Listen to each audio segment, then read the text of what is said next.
Kira, after 15 years with TechVantage, we're restructuring your role, Marjorie Thompson announced, her voice carrying a barely concealed sense of satisfaction as she sat across from me in the small conference room, flanked by Denise from HR, both wearing carefully composed expressions of corporate regret.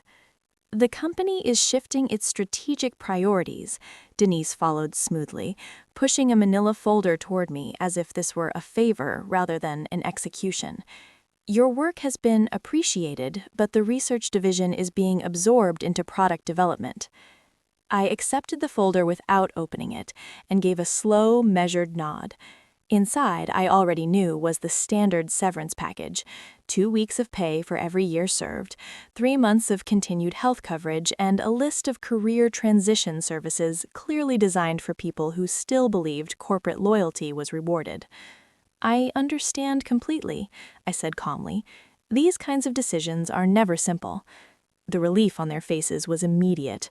They had expected resistance, maybe tears, perhaps indignation.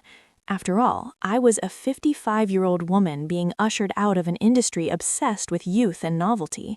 What neither of them realized was that I had been expecting this meeting for weeks, ever since an internal email chain not meant for my eyes had arrived in my inbox by mistake. "We'll need you to clear out your workspace by Friday," Marjorie continued, growing more confident now that I wasn't pushing back. "Please return your keycard, laptop, and company phone before you leave. Your team will be informed later today." My team. 6 exceptional engineers I had personally recruited, trained, and protected.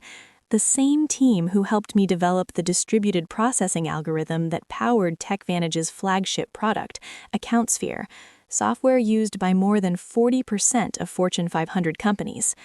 "Of course," I said, standing smoothly. "Is there anything else?" They exchanged a brief glance, unsettled by my composure. Marjorie recovered first. "That's all. Thank you for keeping this professional." As I walked back to my office, I passed the glass-walled executive conference room. Inside, the leadership team was gathered around a massive screen. CEO Victor Lawson stood at the head of the table, gesturing emphatically at a slide labeled Q3 revenue forecasts. The same Victor who had presented my algorithm at last year's industry summit, referring to me only as part of the research group. I closed my personal office, took out my personal phone, and sent a single message. "It's happening. Friday is my last day." The reply came almost instantly. "Perfect. Contracts are finalized. Dinner tonight to close everything." I glanced at the calendar on my desk. It was Wednesday. By Friday, I would walk out of TechVantage for the final time. And Monday? Monday would be transformative. That night, I met Gregory Sullivan at Meridian, an upscale restaurant deliberately chosen far from TechVantage's orbit. As CEO of Precision Systems, the company's largest competitor, Greg understood discretion as well as leverage. He'd secured a private alcove tucked behind elegant wooden screens. "So they finally did it," Greg said once we ordered, disbelief and amusement mingling in his tone. "I suspected they might," I replied evenly. Victor never understood what I actually built. He saw dashboards and marketing narratives. The architecture underneath, that was invisible to him. 3 months earlier, I had discovered that the patent for my distributed processing algorithm had never been submitted. Legal claimed it was an oversight and promised to correct it. Something about their explanation didn't sit right. That instinct led me into the internal archives, where I found a strategy memo outlining plans to claim the algorithm as a corporate asset without individual attribution. They planned to remove me before filing, knowing employee-created IP typically defaulted to the company. What they didn't know was that I had continued refining the algorithm independently on my own equipment outside company hours. Those enhancements improved efficiency by 43% and were legally distinct. I had quietly filed my own patent weeks earlier, supported by meticulous logs and timestamps. With Greg's introduction to a top-tier intellectual property attorney, approval had come swiftly. "All documents are ready," Greg said, sliding a folder across the table. "Once you sign, Precision Systems gains exclusive licensing rights. Monday morning, we announce you as our Chief Innovation Officer. I reviewed the papers, though I already knew every clause by heart. A 7-figure signing bonus, equity, ongoing royalties. Any idea how Victor will react? Greg asked with a grin. I'm thinking about my team, I replied. They shouldn't pay for this. Already covered, he said. We have senior roles ready for all 6 with significant raises. I signed. With that single motion, I secured my future, protected my people, and reclaimed my work. To knowing your worth, Greg said, lifting his glass, and honoring it. The next 2 days passed in a haze of exit interviews, documentation sessions, and hushed hallway conversations. I cataloged every process thoroughly, not out of generosity, but as proof of good faith. During my final HR meeting, Denise recited the standard IP clause. You acknowledge that all intellectual property developed during your employment belongs to TechVantage. Anything created using company resources, on company time, within the scope of my role, I replied blithely. Denise didn't notice the distinction. When I packed my desk, Marjorie stopped by, watching as I wrapped an award I'd once received for innovation. These decisions aren't personal, she said. Victor feels the company needs a younger direction. I understand, I said evenly. Business is business. She asked if I was taking time off. No, I replied. I start Monday. Monday arrived clear and bright. At 7 a.m., the press release went live. At 7:30, a town car delivered me to Precision Systems headquarters. By 9:25, my phone buzzed with a message from Miguel. Complete chaos here. What did you do? I smiled and replied, check your personal email. Offers are waiting.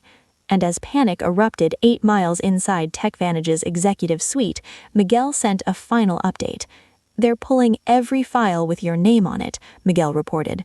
Someone just wheeled in all the servers from the research division for the tech team to analyze. I could picture the scene perfectly. Victor pacing the conference room demanding explanations from Marjorie and the legal department. The stock would already be reacting to the news. Investors hated uncertainty, and the announcement had created plenty. By 10:45 a.m., I received an email from Victor himself, desperation practically emanating from the screen.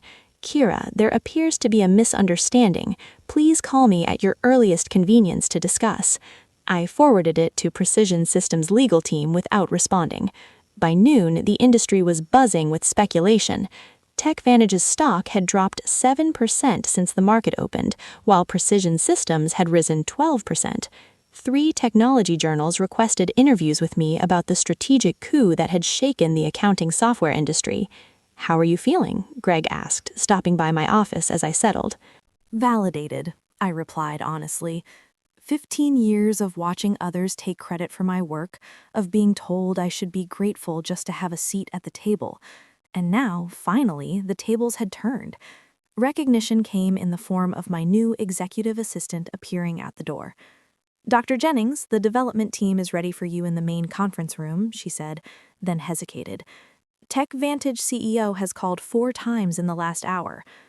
Please let him know I'm in meetings all day, I replied calmly. I'll have our legal team reach out to discuss licensing options later this week. As I walked toward my first meeting as Chief Innovation Officer, my phone buzzed with another update from Miguel. Board just called an emergency session. Victor looks like he's about to explode. P.S. My team and I accept your offer. When can we start? By Tuesday morning, I typed back. The full impact of my departure had become clear to everyone at TechVantage. Their flagship product, AccountSphere, relied entirely on my algorithm to process the massive datasets that gave it an edge over competitors. Without licensing rights to my patent, they faced 2 equally unpalatable options: negotiate with Precision Systems or rebuild their core technology from scratch, a process that would take years and cost millions in development. Victor had called an all-hands meeting for 2 p.m. Miguel texted that it was his last day at TechVantage. He and the rest of my former team would be starting at Precision Systems next Monday. Rumor is they're going to try to sue you, he added. I forwarded his message to our legal department, who responded almost immediately. Let them try. Your documentation is impeccable. Development logs, timestamps, personal equipment usage, all clearly established. We're prepared for this scenario. Meanwhile, I was settling into my new role with remarkable ease. The respect I received at Precision Systems was a stark contrast to my final years at TechVantage. When I spoke in meetings, people actually listened. My ideas weren't repackaged by male colleagues and presented as their own. My age and experience were viewed as assets rather than liabilities. The engineering team is implementing your efficiency improvements, Greg informed me during our afternoon briefing. Early testing shows a 51% performance boost, better than we projected. I had several refinements I never shared with TechVantage, I admitted. After I discovered they were planning to eliminate my position, I saw no reason to give them my best work. Their loss, our gain. Greg smiled, satisfied. Speaking of which, the first licensing inquiry came in this morning. Not from TechVantage, they're still in denial, but from Data Flow Systems. They're worried about being caught in the crossfire. At 3:30 p.m., Miguel sent a detailed account of Victor's all-hands meeting. The CEO had tried to project confidence, assuring the staff that TechVantage would vigorously defend proprietary technology, but anxiety had been palpable.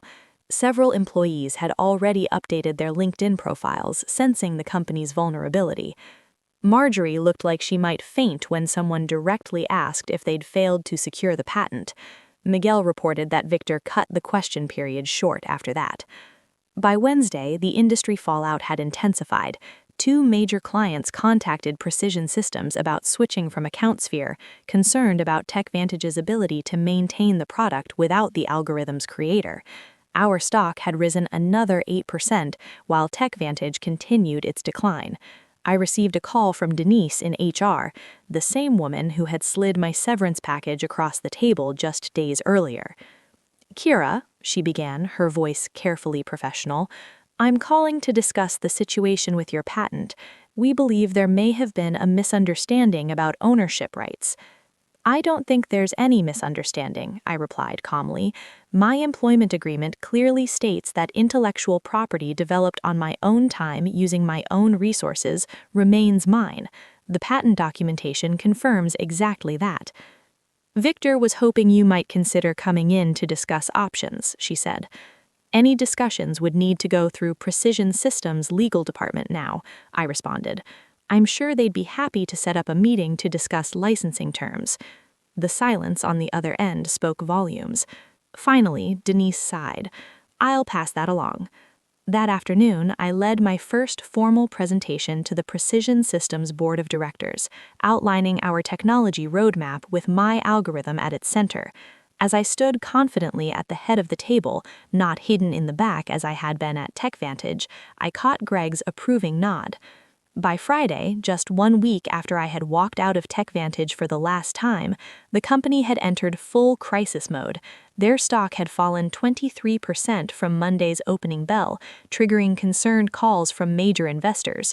Industry analysts were publishing speculative pieces with titles like "Can TechVantage Survive the Algorithm Crisis?" and "How One Strategic Blunder May Cost a Tech Giant Everything."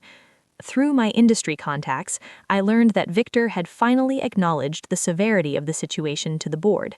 TechVantage would need to either license my algorithm from Precision Systems, likely at exorbitant rates that would devastate profit margins, or undertake a complete rebuild of AccountSphere without using any technology covered by my patent. "They've started interviewing for a new development team," Miguel informed me during our Friday video call, where we discussed his upcoming transition to Precision Systems. "Victor's claiming they can recreate the functionality in 6 months." I couldn't help but laugh. The original algorithm took me 3 years to perfect, and that was with intimate knowledge of the problem space. "Exactly," Miguel agreed. "Nobody's believing the timeline, especially after your team posted their resignation letters simultaneously. The knowledge drain is massive." That afternoon, TechVantage attorneys finally reached out to Precision Systems to open a dialogue about potential licensing arrangements. Our legal team, following the strategy we had developed, responded with terms that were technically fair but strategically painful. 3 times the standard industry licensing rate, plus a public acknowledgement of my role as the technology's inventor. They'll balk at the acknowledgement more than the cost, Greg predicted, as we reviewed the response in his office. Victor's ego won't allow him to admit he pushed out the person who created their core technology. Then they'll have to rebuild, I replied, and every day they spend trying to replicate my work is another day we extend our lead in the market. The following Monday morning, 10 days after my unceremonious dismissal, I led my first meeting with my newly assembled innovation team, which included Miguel and the other 5 engineers from TechVantage. The energy in the room was electric as we mapped out the next evolution of my algorithm.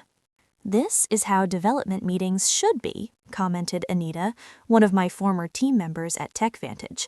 "We spent half our time explaining basic concepts to executives who wouldn't listen anyway." "That's the difference between being valued and being seen as replaceable," I replied. "Here, your expertise is recognized." As we wrapped up the productive session, my assistant appeared at the door.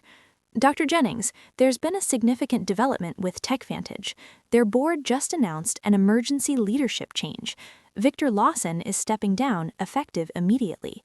The news spread quickly. Within hours, industry publications reported that TechVantage's board had lost confidence in Victor's leadership following the patent oversight that had threatened the company's flagship product. Marjorie Thompson was also out along with the head of legal, who had failed to properly secure the patent. That evening, I received an unexpected email from Richard Donovan, TechVantage's newly appointed interim CEO. Unlike Victor's desperate message from the previous week, this one was straightforward and respectful. "Dr. Jennings, congratulations on your new position. I've been brought in to help TechVantage navigate the current situation. I'd like to discuss a fair licensing arrangement for your patented technology. We're prepared to acknowledge your contributions publicly and make appropriate amends for the oversights of previous management. Would you be available to meet next week?" I forwarded the email to Greg, adding a simple note: Phase 1. His reply came quickly. "Beautifully executed. The board is celebrating your first major victory for precision systems. Looks like TechVantage is finally learning an expensive lesson about valuing innovation and innovators." 3 months after my departure from TechVantage, I sat on the stage at the National Technology Innovation Conference preparing to deliver the keynote address. The audience was filled with industry leaders, technology journalists, and aspiring developers, many of whom now knew my story. "And now I'm pleased to introduce our keynote speaker," the conference organizer announced, Dr. Kira Jennings, Chief Innovation Officer at Precision Systems and creator of the distributed processing algorithm that has revolutionized data handling across multiple industries. The applause was substantial as I approached the podium. What a difference a few months could make. Last year, I had attended this same conference as part of the TechVantage delegation, seated in the back while Victor gave a presentation about his company's innovations. "Thank you," I began, surveying the attentive faces. "Today, I want to talk about innovation ownership and the importance of properly valuing intellectual contributions, regardless of where they come from." My presentation detailed the technical aspects of my algorithm, but also touched on the broader issues of recognition and respect in the technology sector, without directly mentioning TechVantage. I emphasized the importance of companies protecting their innovators, rather than seeing them as replaceable resources. Afterwards, during the reception, several young women engineers approached me, seeking advice and mentorship. One of them, barely 30, confided, "Your story changed how I document my work. I started keeping detailed logs of my development process on personal time." "Smart," I replied. "Your innovations deserve protection." As the evening concluded, I checked my phone to find an industry news alert. TechVantage had finally announced the licensing agreement with Precision Systems, acknowledging me by name as the algorithm's creator.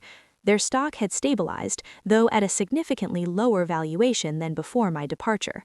1 year to the day after being told to clean out my desk, I sat in my spacious office at Precision Systems, reviewing the quarterly innovation report.